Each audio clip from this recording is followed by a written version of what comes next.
Yes, we're back. We're back with Blueberries for Sal. This is where we had stopped. Yes, little bears in a clump of bushes.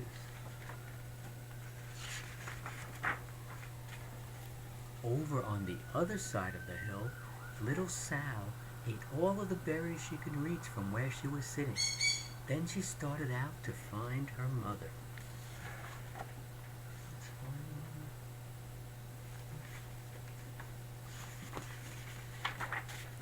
She heard a noise from around a rock and thought, that's my mother walking along.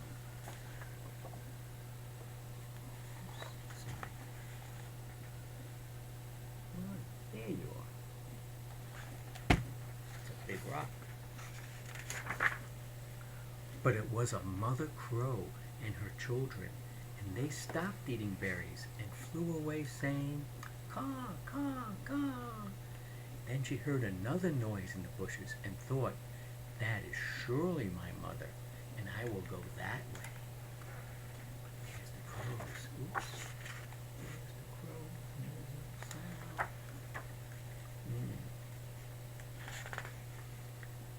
But it was Little Bear's mother instead.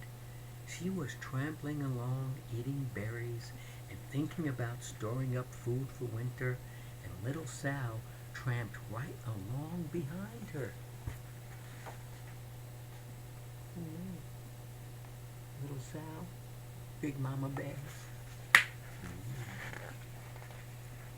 By this time, Little Bear had eaten all the berries she can reach without moving from his clump of bushes. Then he hustled off to catch up with his mother.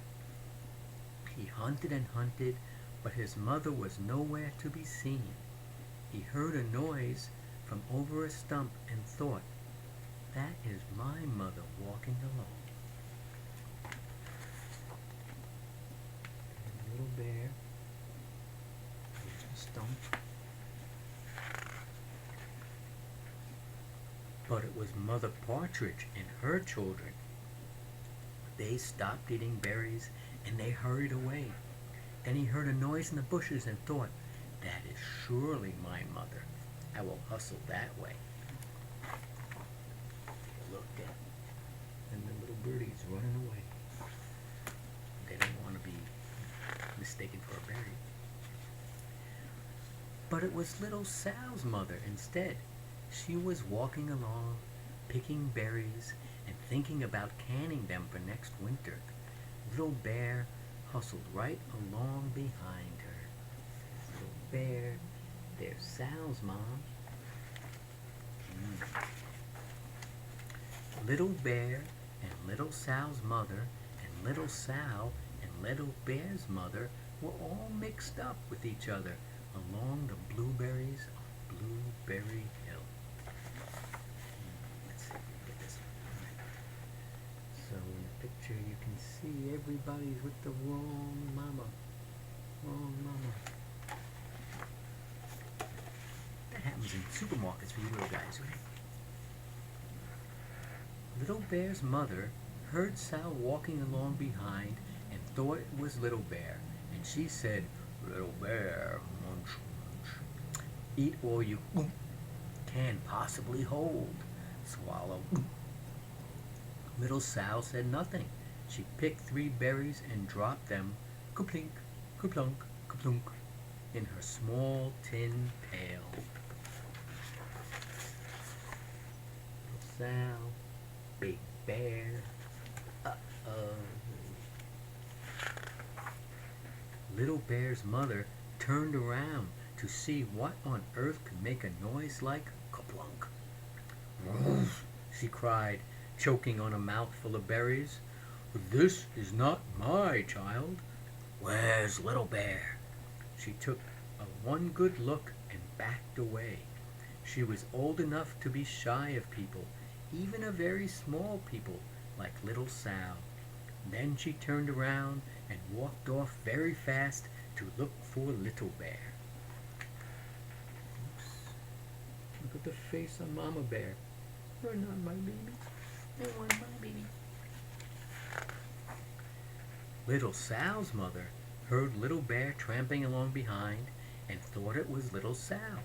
She kept right on picking and thinking about canning blueberries for next winter. Little Bear padded up and peeked into her pail.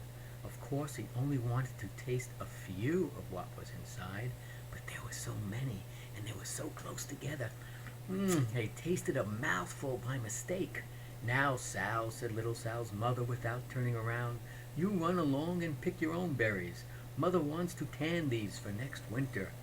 Little Bear tasted another tremendous mouthful and almost spilled the pail of blueberries.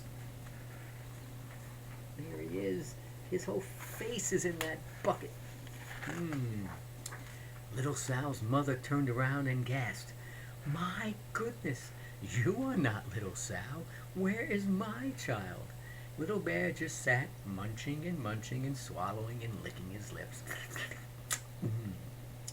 Little Sal's mother backed away. She was old enough to be shy of bears, even small bears like Little Bear. Then she turned and walked away quickly to look for Little Sal.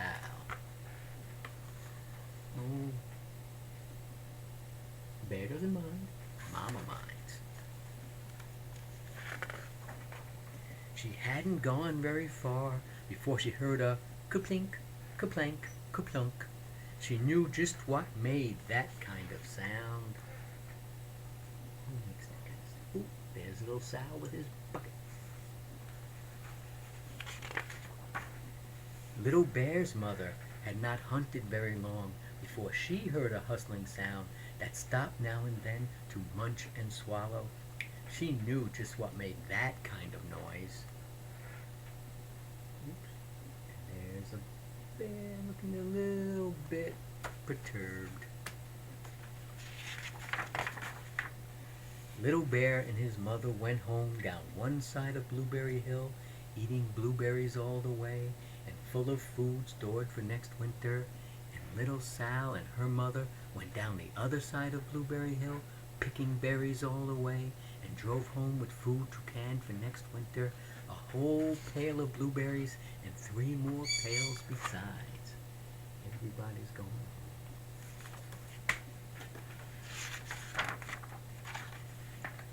And here we see Little Sal and his mother canning blueberries. Even though you put them in a jar. We'll figure that out some other time.